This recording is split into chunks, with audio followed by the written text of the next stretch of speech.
All right, welcome to 2020. My name is Dave Savage, CEO of Mortgage Coach. What's up, Todd Bookspan?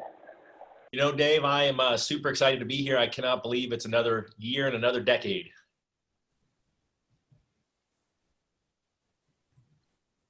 Whoops, you are muted, Dave. I know, I'm just trying to control air traffic. I'm coming to you live in a remote location. I'll be doing this a lot in 2020. I looked at my travel schedule and it's extensive, especially for these first few weeks. Michelle Town, it's so good to have you back, and looking forward to having you as our wing woman on today's call. Happy Friday, everybody, and happy 2020. And like Todd said, new decade. I'm super excited. Cool, guys. So, hey, this is a mastermind, which means your questions matter. The more engagement we get from the community, the better. Whether you're asking a question in chat below or whether you got a big takeaway, you had a great quote, put that down below. So this is a part 2 call. I did an interview with Rene Rodriguez. He is our special guest.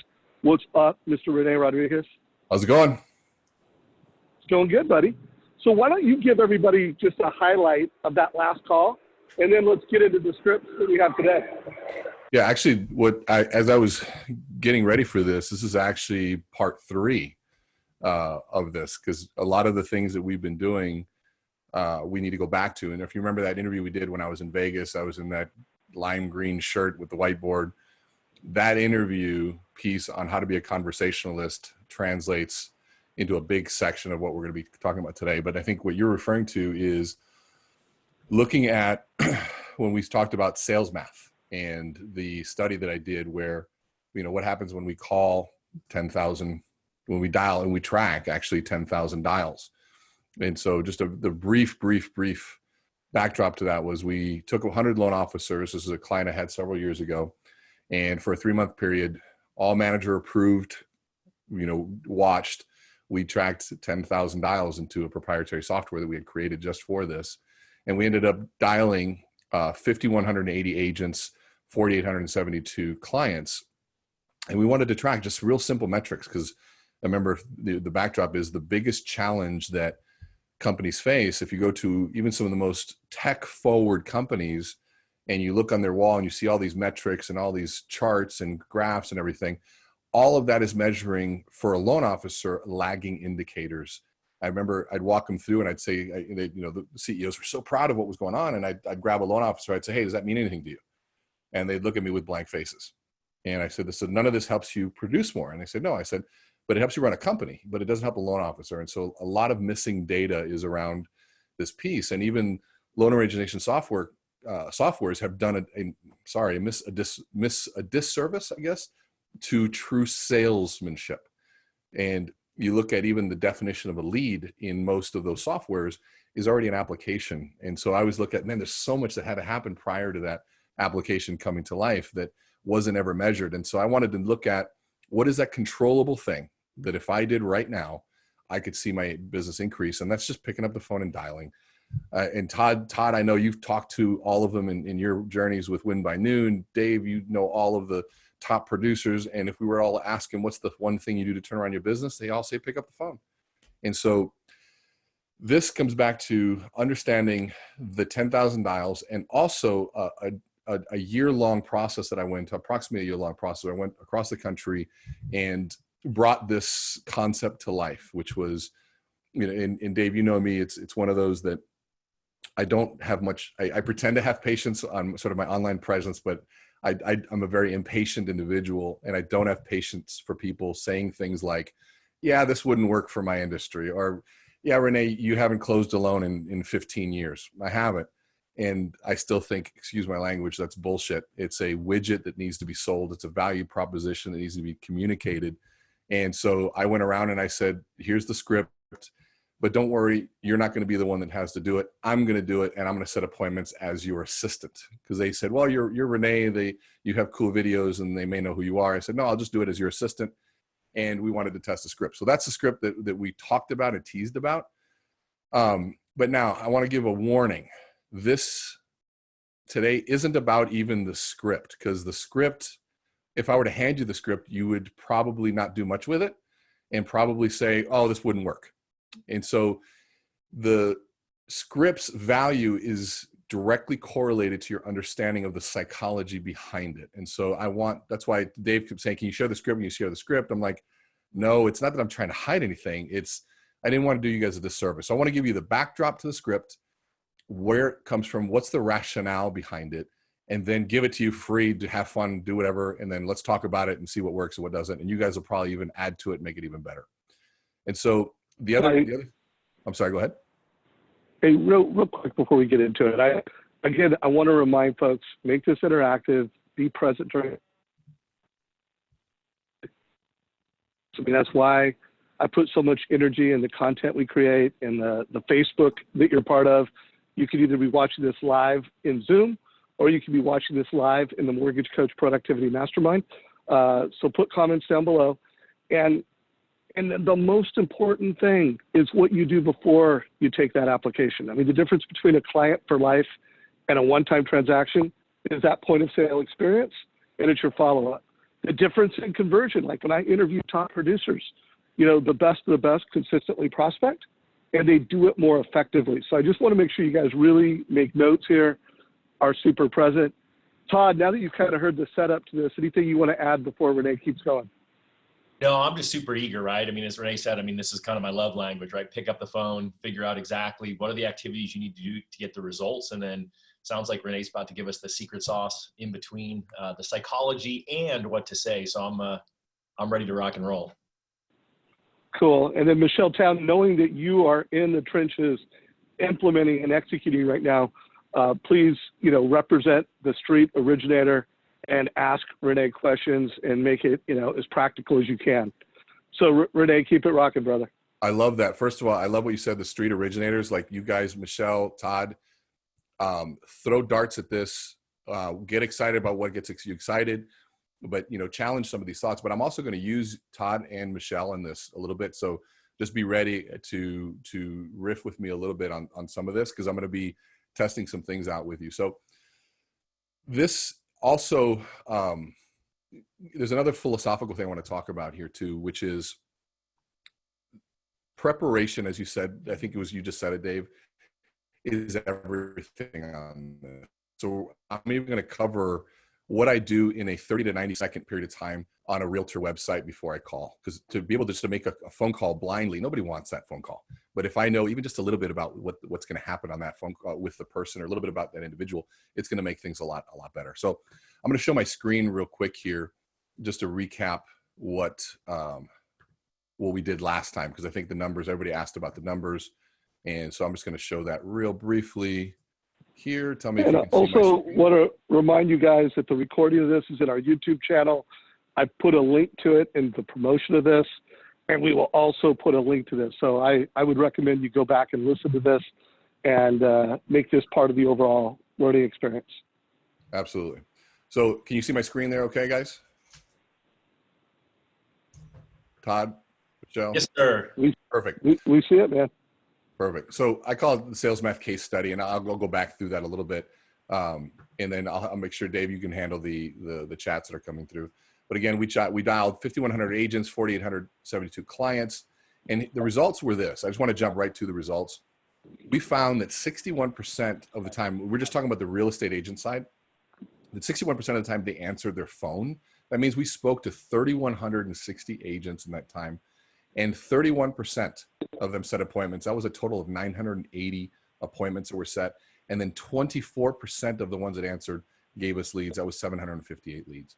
So just to know that if you pick up the phone and call an agent, 61% of the time they're going to answer. So, I mean, think about the logic of that. Most agents aren't that busy, so they're going to answer the phone. And so whether you get anything further than that, it really depends on whether you have something good to offer.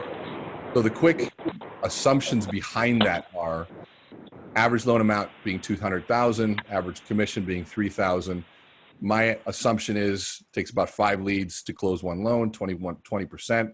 And so if you did the math on 758 leads generated, that's 152 loans, over 30 million in volume, 456,000 in commissions. And so Todd, Michelle, do you have any challenges with these basic underlying assumptions here? No, I think the math looks really good. No, I Perfect. don't. I think what's interesting on this math, if I just did my quick calculation. So 61% of the people picked up their phone calls, and out of 61 people answered the phone. Out of that, 31 made an appointments, and out of those 31, 24 gave them a lead. So that's a 77% conversion, which is phenomenal. Yeah, it's. I mean, if you think about it, they're not busy. Most agents aren't that busy, so they'll take the phone call, but then what happens after they take the phone call is really what matters. And so, get this off my screen there. So go back to the next piece where we at here. So what I did the math a little bit further, and I wanted to know what's a dial worth, and the dial ended up becoming, if you take 456,000 divided by the amount of dials, that was $88 per dial, which is absolutely ridiculous. You get paid $88 just to dial the damn phone. If you talk to them, it's 144. My assumption was a talk to is worth 120. So it actually is a little bit more. But I've always said that a lead is worth $600, and it came out to $601, which is just amazing when you look at statistics. So now we dial the phone onto a different case study, which was me traveling around and actually setting appointments, because the goal I had was to teach people how to pick up the phone and do this. And there's actually a Facebook Live of me about 3 years ago doing this, because people started hearing about it. And of course, Mr. Dave Savage said, dude, do it live. And I'm like, I've never done a live before. So I asked one of our millennial guys to record it. And as we were doing it, we realized I didn't want to put realtor conversations out there live. So I was up there, but when they actually spoke, we muted it. But I would do this with about 80 agents in the room. And what I found was a lot of different things. One is that people are super scared to make these phone calls. Granted, I get it. It's a scary thing to do. And there's a whole onslaught of people right now saying that cold calls are the thing of the past. That's just not true. Sales is not going away. And if you have a great marketing strategy, Nick Carpenter's a good friend of mine. That guy's a genius marketer. If I could have him, put his plan in place and I didn't have to pick up the phone and call an agent, I'm awesome. That's great. But that's a marketing strategy. I'm not a marketer, and marketing and selling are different. And you kind of have to decide which one you want to be. There are some people that are good at both, but very few are good at both. It's like being a doctor and a lawyer. They're very different skill sets. It's hard to be good at both of them. I'm a salesperson. If you are a good marketer, awesome, then you don't have to do stuff like this. But I'll tell you the skill sets that we're going to cover in here, and how to, once you get on the phone with them, that lead that the marketer has generated for you, you're still going to need to know what to say and how to add value. And so what this is, and the things that I try to create, I try to prove them at the lowest conversion rate possible. If I'm teaching somebody how, that they challenge me, well, if 5 talk tos doesn't generate a lead, I said, well, I've proven that at Starbucks a million times, where we go and I'll take new salespeople to Starbucks and we have to talk to 5 people and generate a lead. It always comes out to 5 to 6 people, you'll generate a lead. And so this was... Hey, Rene, real quick, if you could stop sharing the screen just so we can see the whole picture of you. And then I guess I want to provide some commentary that, guys, if it's 2020, I think it's the rare exception of loan officers that can just be a great marketer and kill it. I think you need to be both, and sales is where it's most important for you guys to crush it. So I just want to put that out there. I also want to ask everybody in the community, if you do know your sales math, put that in comments down below at some point in this call or after the call. I want to just see what the community looks like. Todd, have you ever done anything in your community to get the sales math of what the average win by noon, or I know you don't know the sales math, you haven't listened to this call yet, but do you know any of the metrics in the win by noon community? It varies. I mean, I think the whole point of win by noon is helping people figure out what are the metrics for you compared to everyone else. Because again, it kind of depends on your market, your skills, and then it's going to give you it's going to highlight those opportunities where you need to improve. So the answer is no, we don't have it right now, but we are launching Monday, our first 4-week challenge of the year. So hopefully we'll start getting some data, within the next few weeks as that one wraps up, and then we launch into the February 4-week challenge. So anyone who's interested in that, just ping me, happy to add you to it. But we'll be tracking all these things that Rene is talking about through January with hopefully a pretty big group of loan officers as well as real estate agents. So it should be kind of fun. Well, I know we've got a lot of top leaders on this call. Please share your sales now down below. I also saw a post this morning where someone was asking about key metrics and asking for what the metrics are. So, guys, let's make sure we share all that stuff. Keep it going, Rene. Awesome. So the sales math that I use is real simple. If anybody wants to write it down, it's the number 1, 1.5, 2.5, 5, and 25. Right? And I've got, I'm gonna Dave, anybody who downloads the script, I'm gonna send over to you or whatever. I'll send out videos on the sales math specifically. But one loan comes from 1.5 applications. 1.5 applications comes from 2.5 meetings. 2.5 meetings are generated from 5 leads, because 50% of the leads will meet with you. To generate 5 leads, you got to talk to 25 people, which is 20%, 1-to-5 ratio. So that math translated into dollars. A loan equals $3,000 in commission. That means that your applications are worth $2,000. That means that your meetings are worth $1,200. That means that your leads are worth $600, and your leads are worth $600, but your talk tos are worth $120. So it almost matches up perfectly to what the research or the case study that we did. I mean, literally within $20 on the talk to, but it was within $1 on the lead value. So it's pretty cool. So let's get into the script. I'm going to show you real briefly what this looks like here. I'm going to show the screen real fast and then pull it away, because I want to go into the psychology behind it. But this is the script. It has phase 1, greeting, and what we call route control. And I'll explain to you that. And then the big decision, route frame, and then we'll get into booking the appointment. So this is all in detail there, but I want to give the context to it before we go into it. So let's talk about routing for a minute. Okay, I'm going to put myself back on, and Michelle, I'm going to ask you to unmute, because I'm going to use you a little bit on this, okay? Okay. So let's go back to this concept called routing. Now, Michelle, we're going to have a different conversation for a minute. We'll talk to you as a female. Have you ever been hit on before? Yes. Right. Okay. About how soon do you pick it up that the gentleman is, or female is looking to hit on you? It depends. I'm kind of one of those weird ones. I don't figure it out for a while. I would say it takes a couple of minutes for me. Takes a couple of minutes. Okay. But when you figure it out, right? Now, most of the time they're not being direct. Hey, I'm hitting on you. It's usually an indirect conversation about other things, right? Now, if you're a female on this and you've been at a bar and it's ladies' night, and all of a sudden you've got your backs turned towards the crowd, you're facing the bar, and you turn around and you see that guy looking at you, and he's got that look, that eye of the tiger that's coming. You immediately know, right? So now he comes up to you and he asks, hey, do you think these brown shoes go better or black shoes go better with my outfit? Now, he just asked you a question. Is he really asking you about his shoes, or is there some other agenda? No, he's wanting to see if I'm interested in taking it to the next conversation level. Yes, right, perfect. So that is what we call a route. Okay, so what I need people to understand, that people carry, real estate agents have above their head this little iPad, right? And in that iPad is the route of what's going on.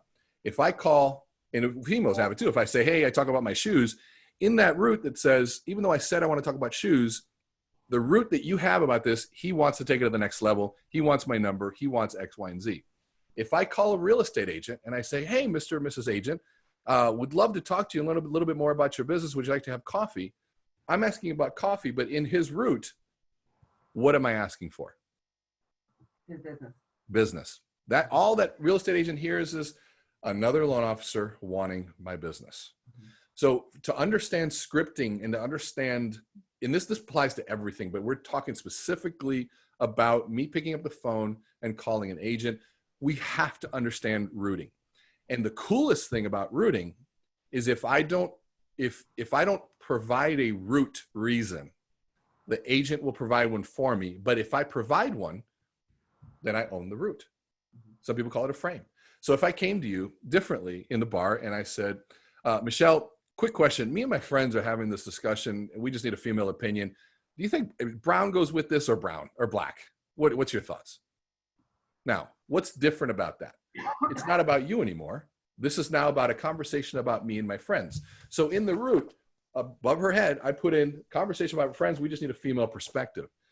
That root may buy me 10 to 15 seconds. But if I then switch immediately, you own the root again of he just used that.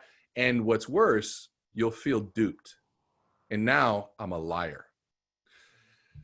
I hear this all the time because in the Amplify course, I have men that approach me, sometimes single men, who will say, Rene, does this work with females? I want to be able to talk to, and I want to preface what I'm about to say. There are a lot of really good, lonely men out there. That's a reality, that don't know how to talk to females, that don't know how to do this. There are a lot of really good loan officers that are broke because they don't know how to talk to agents. High integrity loan officers that are super smart, but they pick up the phone and all of a sudden they start trembling. Good men that are good, great money, they're good-hearted, of integrity, loyal, awesome things to offer, but when they talk to a female, they start to tremble. That to me is a crime. And so all of this kind of comes back to, I like relating it to real life as well, because this is life, right? So if I am approaching that person, a person says, well, nice guys end up finishing last. And I said, no, nice guys are liars. And they look at me like, what do you mean I'm a liar? I said, well, why did you talk to her?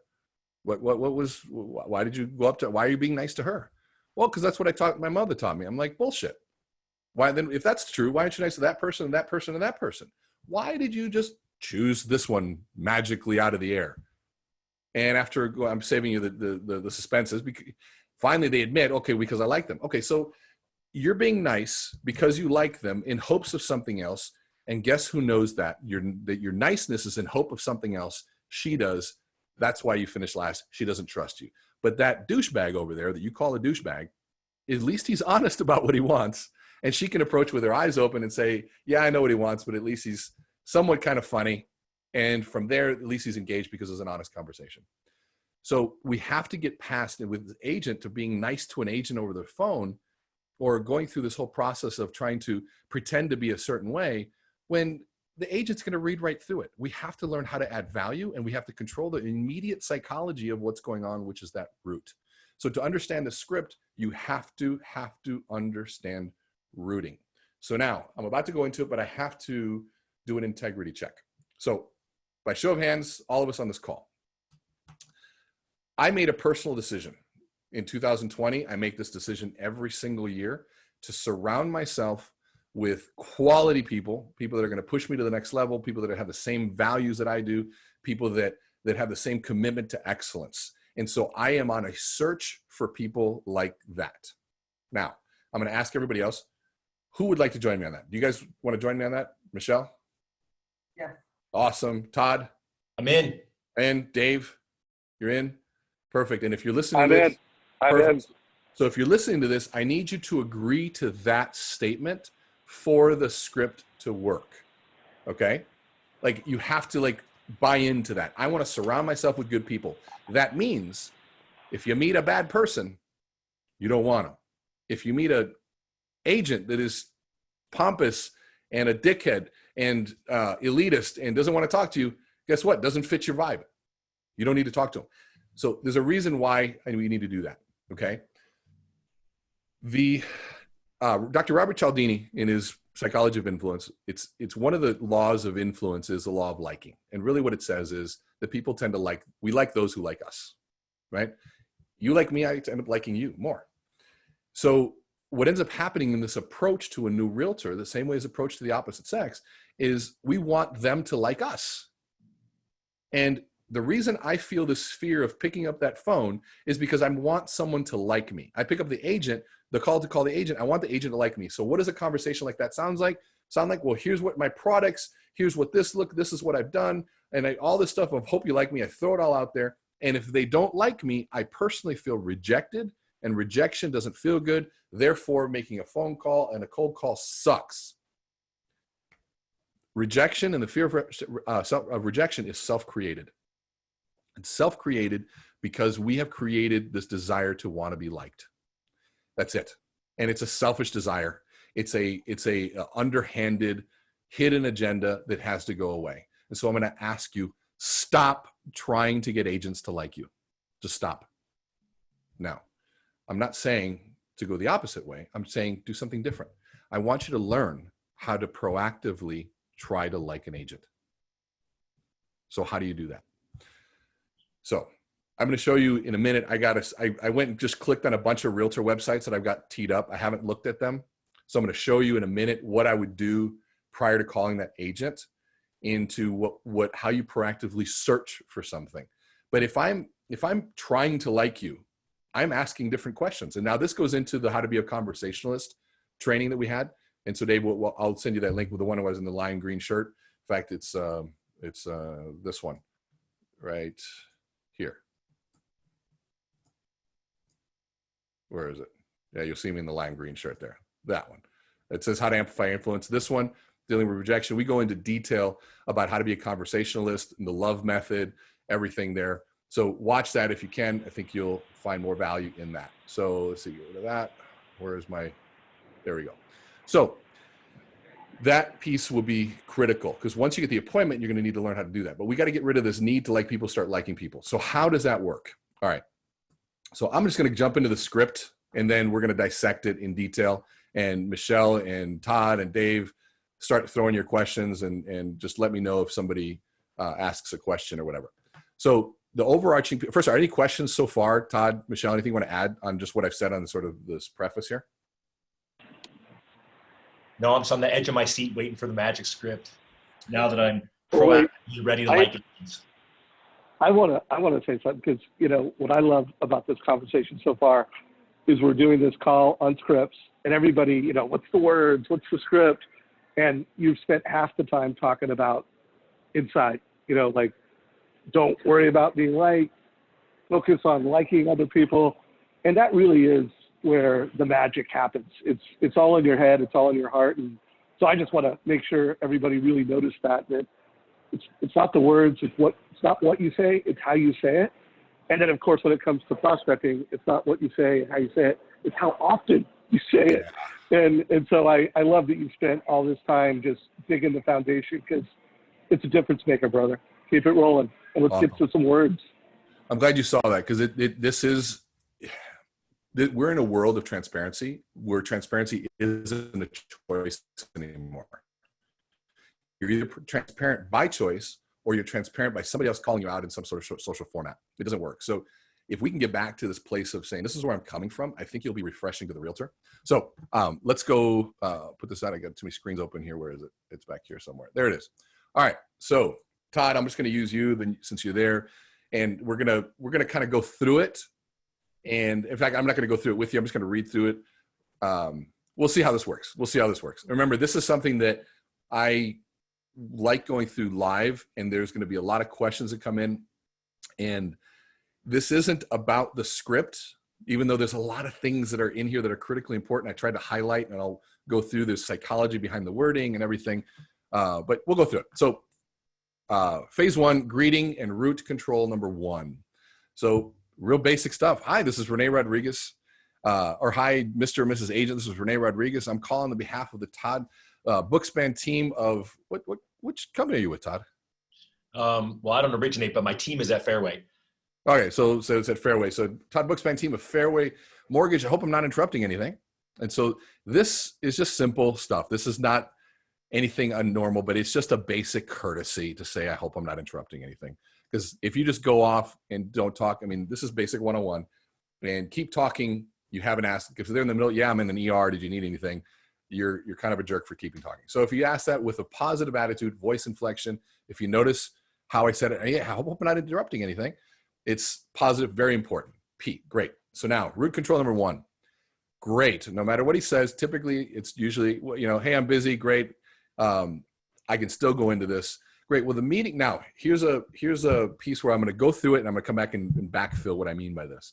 Great. Well, the reason I'm calling is that your name came up in a meeting last week with, this is some options in here. I'm going to come back. I'm going to do triangle later. Okay. As if you know somebody. In a meeting last week as being an up and coming agent that's doing some really cool things or really unique things in the marketplace. So 2 options. I wanted to say congratulations on that, so I thought you'd really appreciate hearing that. So now let's go back to what just happened here. came up in a meeting last week, if you're like everybody, you're thinking that's a lie. Okay. Currently, it is a lie, but this is how we make it not a lie. If that person, let's say you're in a meeting, because you should have sales call meetings and meetings with the people that you work with, whatever it is, and you go through a list of targeted agents, you're in a meeting, and if they come up as a targeted agent, that is a truth. So I want you to have a targeted list, number one. Two, before you call, if you know somebody, it's a referral, then you can say, you know, hey, you came up in a meeting last week with Michelle Town as you being an up-and-coming agent. Now, all of a sudden, we have the old school triangle for trust. If we both trust this other person, there's a level of trust that kind of defaults to me as well. We feel immediately comfortable. This is such a powerful thing, and it's so simple. If you can find a triangled relationship and mention that person softly in the beginning, not as a name drop, but just as a difference. It's like, yeah, I know this person, I know that person, not name dropping. This is a triangle for trust, is a little bit differently. But if you don't have any of those things, so then you have to learn how to do a 30-second realtor search, okay? So if you find that agent, I want you to find their website. And I went through, I just literally did real estate agent, clicked send, and I had all these things pop up, and I opened up a few of these websites, okay? And so I haven't really looked at these yet, so we'll take a look at see what's there. But let's look at this one. Perfect. All right, so immediately, what do I see? I'm about to call this guy named Jesse Godzilla. Godzilla, that's cool, like Godzilla. And works for Edina Realty. And so immediately, the first thing I notice, most people would, I'm not even gonna tell you what I notice. A lot of people would say, typical website, right? But what I have to look for, and I don't want to even back out of this for just a second. What I'm looking for is to stop looking at this website through my eyes, right? Because I'll show you, I think there was, let's see, there's got to be one that has like a... Yeah, Rene, are you meaning to show your screen right now? It's not being shown? Because it's not being shown if you're trying to share it. Oh, yeah, let's do that. Okay, good. So, in fact, I'm actually glad because I didn't give away the thunder here. That's good. So, I'm going to talk for another second here. It's not showing? Okay, yeah, it's not showing. Okay, cool. So, let's pretend that you go and you find, have you guys ever seen a real estate agent mission statement?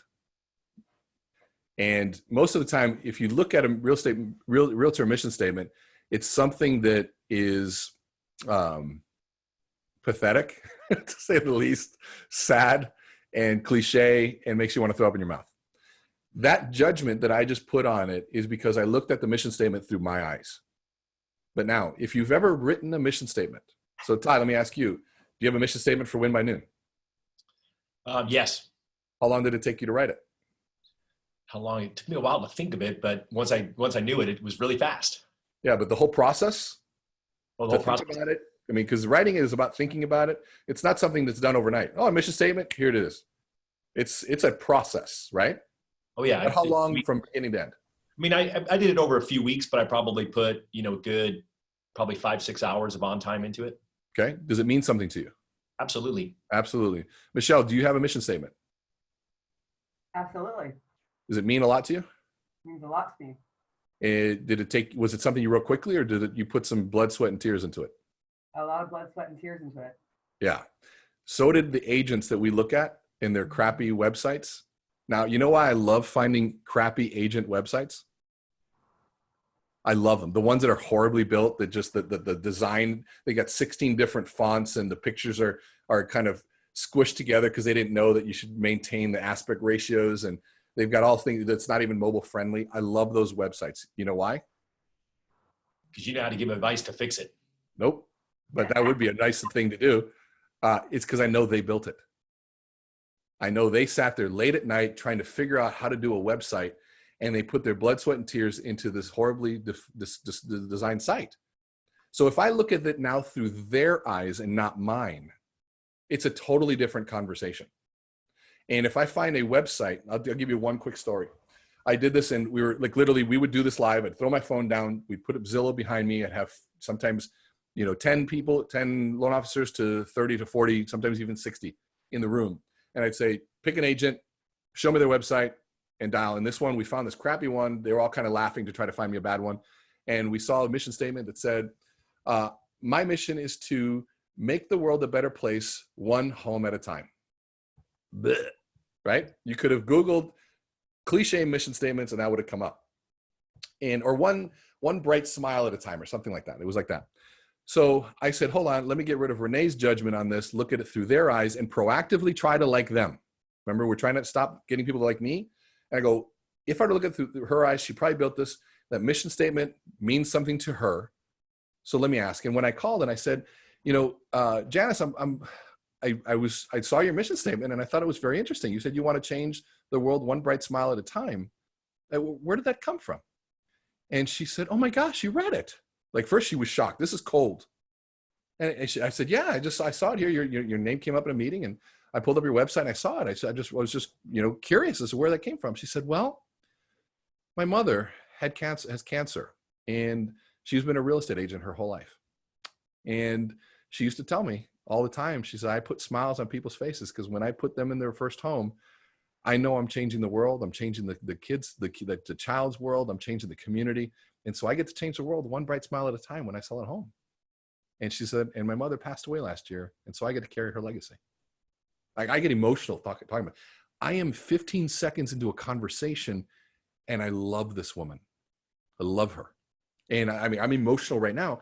And I'm going, I would have missed that if I would have looked at through my selfish, judgmental eyes of, she doesn't know how to design a website. She's probably an agent that doesn't have the money to pay for something or blah, blah. Went through this whole thing. But if I got rid of that and I said, hold on a second, let me proactively try to like them and ask the right question. And all of a sudden this came out. And I just said that I was blown away. I go, I don't even know what to say. And then I went into the rest of the script, which will make sense now. And let's just use that as an example. When I go into this piece where it says, well, in fact, you know what? I'm going to hold off on that. I'm going to go because you can, or you can't see my screen. That's what it is. You can't see it. No, you can. All right, let me put this back on. Perfect. All right, here we go. So I'm going to show you a couple more websites and we'll come back to that and what that sort of how I translated that. So here's another one, Mike and Emily Strand. And so I look at this, I give myself 30 seconds. What do I see? Okay, website, Edina, Christmas theme, top performing agents, buyers, members of Edina, top circle, chairman circle. Oh, that's pretty cool. Recognized nationally. That's from, and super agents. Okay, so these guys are top 5%. So immediately, guess what I know? They put that right here. Who's proud of that? You know they are. Immediately. So this is going to make it into my conversation. And so then let's go to this one here. So it looks like a typical website, right? Cookie cutter. So I'll look right here. And a positive, helpful partner, trusted resource, innovative marketing strategies, expertise. I'm already grabbing innovative marketing. So I'm going to ask about, so what is it about, what is innovative about your marketing? Because I've been searching for stuff like that too. And this guy right here, immediately, the first thing I see is clearly he's proud of his reviews. So I'm going to ask, because I know that's not easy to get.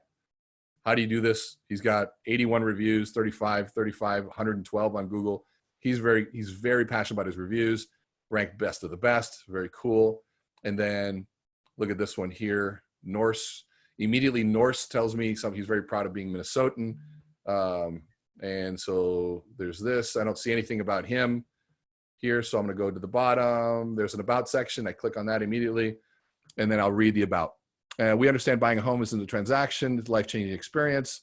That's why highly seasoned professionals dedicated to this and that, team experts, best and the brightest. Mission statement. Here we go. Boom. Mission statement. Our philosophy is simple. Clients come first. When you win, we win. We pledge to be in constant communication with you, keeping you fully informed throughout the entire buying and selling process. So immediately they're saying client is first. And guess what? I believe in that too. I love that. I love win-win. I'm proactively finding things I like about this guy. They pledge to be in constant communication. Immediately I go, gosh, how do they do that? What technology are they using?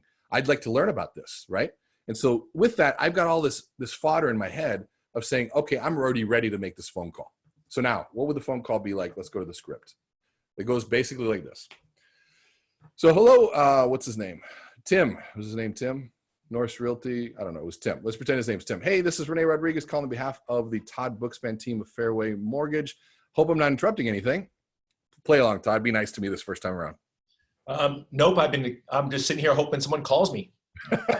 I know the feeling. I know the feeling, Tim.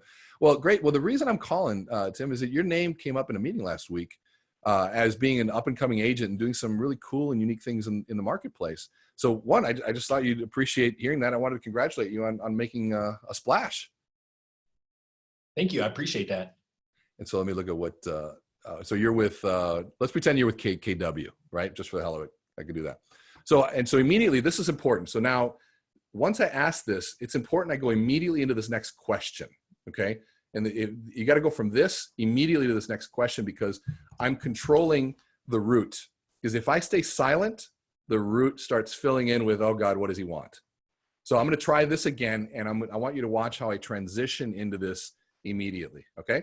So great. The reason I'm calling is that your name came up at a meeting last week as being an up-and-coming agent that's doing some really cool, unique things in the marketplace. And so I wanted to congratulate you on that. Oh, awesome. Yeah. So how are you enjoying working with Keller Williams so far? You know, I love it. I think they got such great training and systems and tools. So now pause here. So immediately I got him talking about his company. So here's what's critical. One of the things that I tell people is you need to know the story of the top agencies, real estate offices in your market. You need to know their story, their founding story, what their value propositions are, what they're most proud of, better than the agents do, so that you can do what I'm about to do next. So you said so I'm going to ask you again and give me the same answer or something similar. So how are you enjoying working at Keller Williams? Oh, I love it. They got just great tools, great training, great systems. You know, I couldn't agree more. Actually, one of the probably most influential books in my career has been The Millionaire Real Estate Agent. I mean, you guys literally have nailed it when it comes to training, the 33 touch, 8x8, and the research. I mean, I've never seen a company have such a training that even your competitors come to you guys. I mean, that's pretty fantastic. Yeah, it's crazy, isn't it?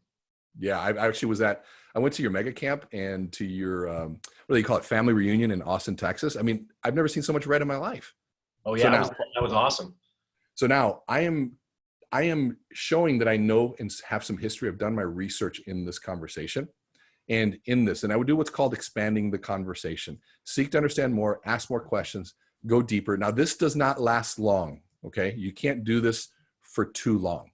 I'm saying 30 seconds, maybe a minute max, unless they're just leading it. And sometimes you ask this question and people just go off the handle and they're like, oh my God, I love it. I got this and this and that. You were there? What year were you there? And all of a sudden we're having this, I mean, you'd be surprised. What I found, if you're having this, oh, they wouldn't answer that way. I counted how many negative responses I got to this question. It was 9% of my calls. 9% were the people that go, it's okay. Yeah, it's fine. What do you need from me? So of 100 phone calls, 9 people said that. But guess the 9 that were the most painful for people? Or the ones that were the most, of the 100, it wasn't the 81 or the 91 that went great. It was the 9 that went bad. So if you're remembering this, try not to project those negative conversations onto this. Trust me, if you do this right with the right voice inflection, people will respond differently. So you just have this expanding conversation with them and you go a little bit deeper. And now immediately transition into the big decision root frame. Okay. So now before the root you came up in a meeting last week. Now my root is this decision.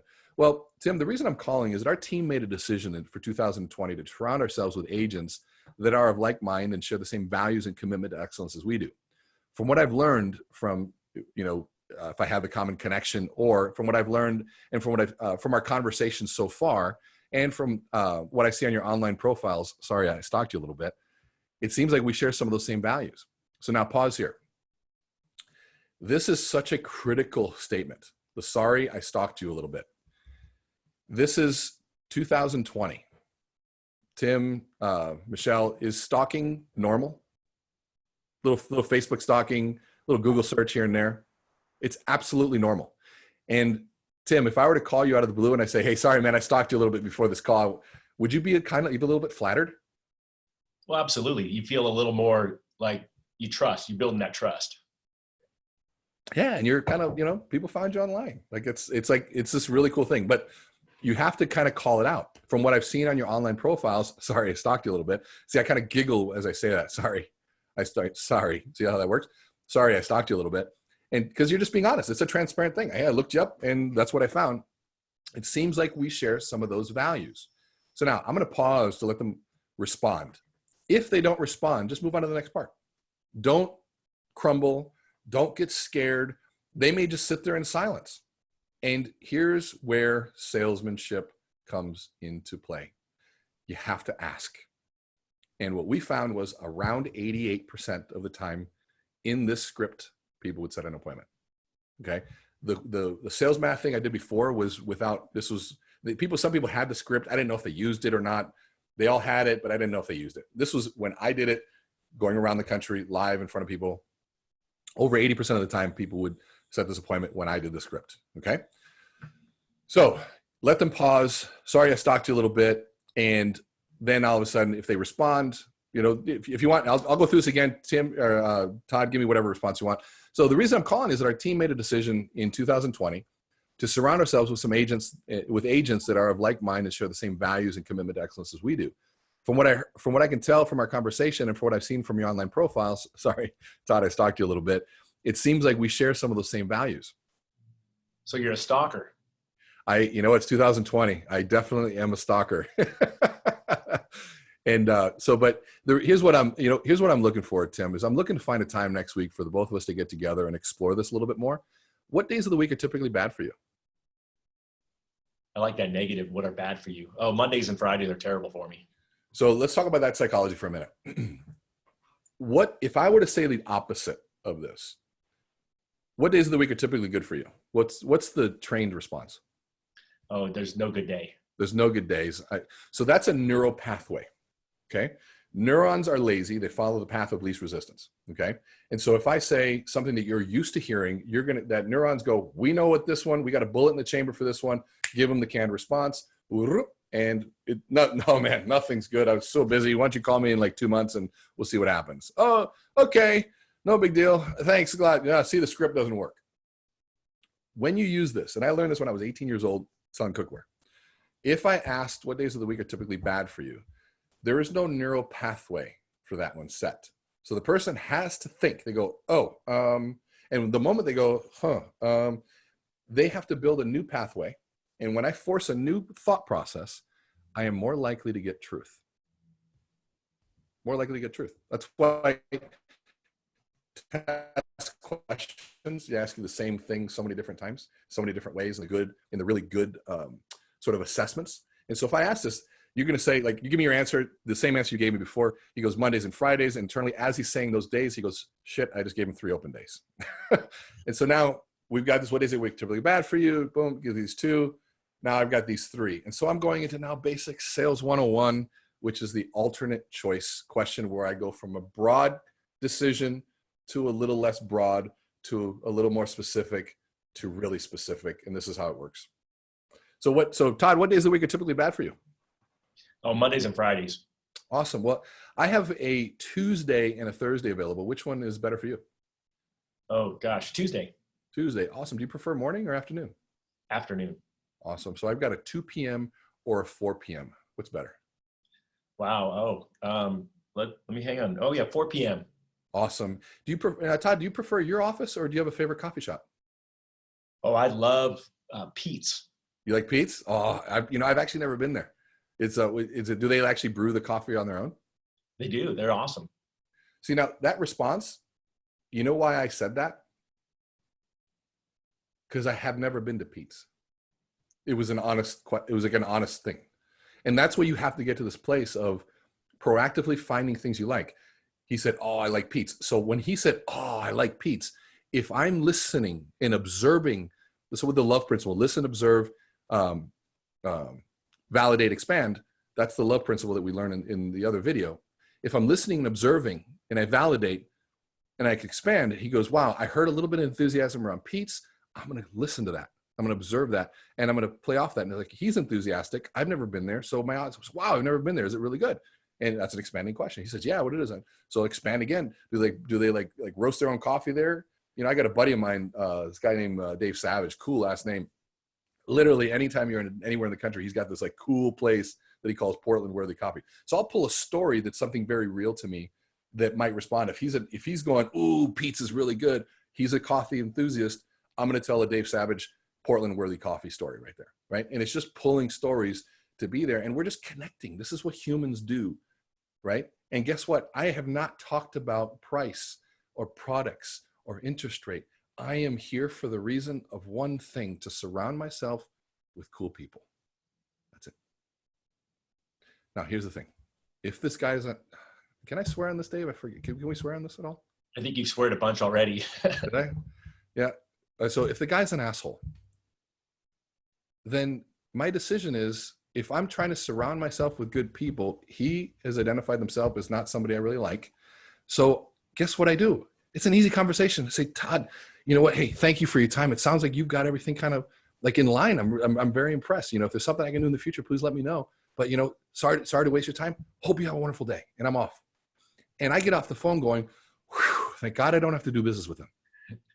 But if I really wanted them to like me, I'd go, gosh, this cold calling sucks. No, it doesn't. Crappy people suck. And this is the process of sifting through the crap people to find the good people. And guess what? There are so many cool people out there. And the way they respond and the way that I am is really going to dictate how they are. And so if I go through this piece, now here's another critical golden piece of language here. Do you prefer your office, or do you have a favorite coffee shop?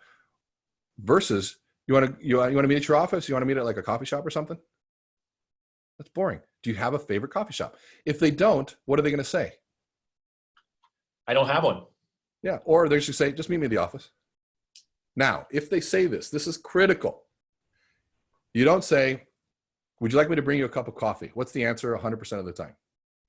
No. No, because you don't want to put me out. But so what I say is, office, wonderful. What's your favorite coffee? I'll bring you one.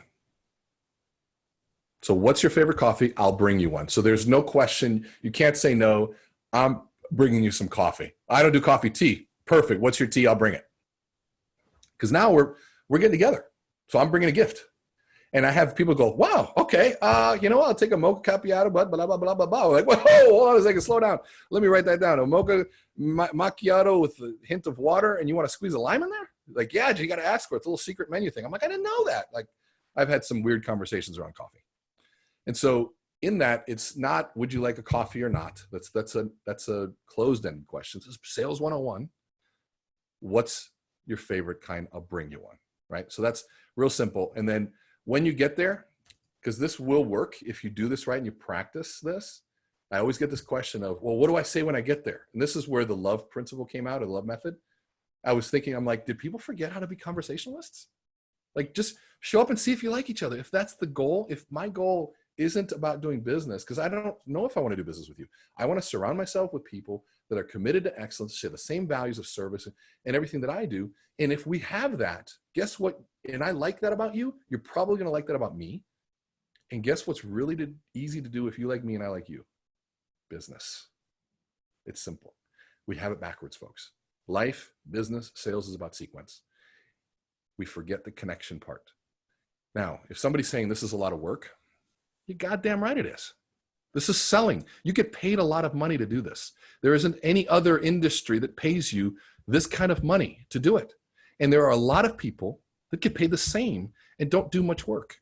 This is work. This is hard. You should be in front of a mirror. Hold yourself. If you hate your voice, awesome. Listen to it more. If you don't like how you look on camera, trust me, I hate how I look on camera. I got a light. I'm sitting forward so I don't look, out of shape. I was in the gym this morning at 5 trying to figure out, man, this damn video thing's keeping me accountable. All those things matter. So it is work, but it's good work and it's worth it. And it's simple. Get on there, learn how to read a website through their eyes, not yours. Practice this, get with a friend, talk to somebody, practice this thing. And there we are. That is so good. Rene, dude, this is so good. So, hey, quit sharing your screen. Let's close out. I would love to know what people took down as their closing notes. I wrote down, and again, these are my words, don't work to be liked, but work really hard to love and like your prospect. Stalk your prospects online, review their website to find key concepts to show them you know them. I love what you just said, read their website, to find things to connect. You know, ask questions about their company, looking for signals to connect. That was my word. Close for the meeting with a date and time options, and always ask them what's the worst time for them. Biggest reminder for so many loan officers on this call, you know, remember that 9 out of 100 conversations, they won't go well. These won't be people that you want to keep talking with, but you know that that's part of the process. You've got to have 100 conversations to find the 9 that you never want to call again. So there's so much value in this. My ask to everybody on this community, what were your takeaways from this call? 1, make sure you have them for yourself. 2, share them in comments down below. I would love that. Rene, for anyone that wants to get the script, what's the best way to get it? And then for anyone that wants to go to the next level with Amplify, which is something that I'm going through, the number of rock stars in the mortgage coach community that are going through Amplify in 2020 it's staggering. More to be heard on that, but how do people learn more about Amplify? And how do they get the scripts? Well, I'm learning this too. So I just put a link in the chat. So I'm just see if I can type this. I can't. My keyboard's not there. If you just don't worry. We can put this down below. So like if you're in Zoom, go to our Facebook group. We'll have links in the Facebook Live comments, and we'll have links where we promoted this. So they'll be in the Mortgage Coach Facebook group. But just tell everybody really quick where to go to, and then we'll put the links down below later. Sure. The current link to download the script is in the chat, but if you go to See Rene Speak, S-E-E, Rene, R-E-N-E, speak.com, and you click on Amplify or /Amplify, then there's all the Amplify information. But the actual script for this one is there. I'm also, if you do sign up for that script, I'll make sure that you get all of the, we'll just send you the links to, Dave knows the stuff better. Remember, I'm not a marketer, Dave's a marketer. And so we'll make sure that you get all the links to the other videos and training on specifically the love and the whiteboard series too. We get them all those videos too, whatever. All right. So, and also this is something I'm personally investing a lot in to amplify my leadership skills. So you can always email me at dave@mortgagecoach.com. Todd, is there anything you want to make sure well, let's go to Michelle first. Michelle, anything you want to call out here for the trenches, and then we'll have Todd wrap it up with some coaching next step. Rene, phenomenal, as always. But I have 2 big things written down, and I don't know, again, the pathway that I'm on in my journey in my life right now is be human and remember your love principle. And you can't go wrong. So thank you for sharing that. Thank you. So I guess we're tight on time, but there's people I know are thinking, well, that sounded really easy when I said what day's bad for you. What if they say all 5 days are bad? Like, oh, I got no good times, and you like them, right? They're not one of those 9 jerks you don't want to get to know. How do you overcome that objection? I probably usually don't. So if they don't have time to, if they don't. Yeah, if they don't, I'm like, you know what? Hey, that's great. I said, hey, like I said, I'm calling because I'm trying to find other people. And it sounds like if you've got your network full of those folks, awesome. I truly would love to find a time in that. If you've already figured out how to surround yourself with those folks, that's great. But if there's something that we could squeeze in, it would really mean a lot to me. I do work on the weekends as well. If I'm really liking this person, I'll ask again, and I'll ask maybe 2 and 3 times. To me, if they haven't said no, then they haven't said no to me. If they're saying I'm busy all the time, and then I'll just say, well, what would work for you? Right. So you'll give them that option. Yeah. But then silent, what would work for you? And it's such a lost art of silence. Let people dance with what they said. I've got all days. I'm busy all 5 days. Great. What would work for you? I would say that there's magic in the pause. And I'm assuming that some of the times the 9 people you didn't like were like, oh, I already have a great loan officer. I mean, that was typical answer that I would get when I was prospecting back in the day. And the same thing, right? If you didn't like him, you were jumping off. Yeah. Well, am I surprised if they have a good loan officer? If they're awesome people? No, awesome people have. I'm like, of course you do. Any awesome people have a good team. Oh, I'll give you one more I'll give you this. Okay. This came out every once in a while. If they wanted to play that game with me, and I'd say, look, and if they say, well, I already got a loan officer, I said, that's fantastic. Any good agent should have their solid team. I too am trying to build my team. We're doing some pretty unique things in our office to generate a lot of leads. And I'm trying to put together my powerhouse team of people that I can trust. again, that have the same level of commitment to service as I do, because as you, I've got to trust people with my clients as well. But it seems like you have enough business. What do you think they say right there? No. I need some more. You have leads. Yeah. And so we're doing some pretty cool and unique things. As you, I'm also trying to build my team of trusted professionals. And so if you're already full and you've got your team, hey, kudos. If you have any recommendations of people that are committed to excellence like you are and are like that and are looking to partner with somebody, do you have anybody that you'd recommend? You know, and this is, to me, is this a coffee? I want to get to know them. If I like them and they like me, maybe we can talk about doing some business together. And that's just normal business. You know, we try to get cryptic and hiding around the fact that we're looking for that, but add value, be transparent about it, and be good at what you do. And then you can say that. Love it. All right. That's the cherry on top, folks. So guys, and a cherry on top, I'm going to put a link down below if you're watching this on our YouTube channel. Jeremy Forcier's interview last year called Scripts, had a lot of his counter moves that he does with agents. So how he keeps asking, link down below. I also did an interview with Jeremy where he talked about guilt marketing. And, you know, a lot of what you covered today, Rene, I mean, mirrors a lot of those concepts.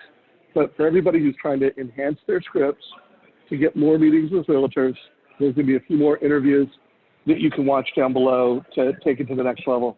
I want to remind you guys, our community is only as good and valuable as your participation and your engagement. So if you got value, give it a like and share your comments, you know, the takeaways that you got, the ideas that you got. Put comments down below so we have an engaged, valuable community here at Mortgage Coach. Rene Rodriguez, I am super pumped to attend your Amplify event this year. This first Mortgage Coach call of 2020 was magic, bro. Biggest takeaway, okay, guys, don't work so hard to be liked.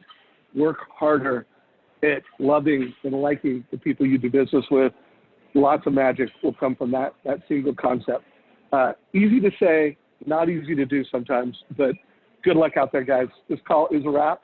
Everybody have an awesome weekend, and we'll see you on Tuesday. Or actually, Todd Bookspan will be leading a top producer interview on Tuesday. Take care, everybody. All right, guys. See you next week. See ya.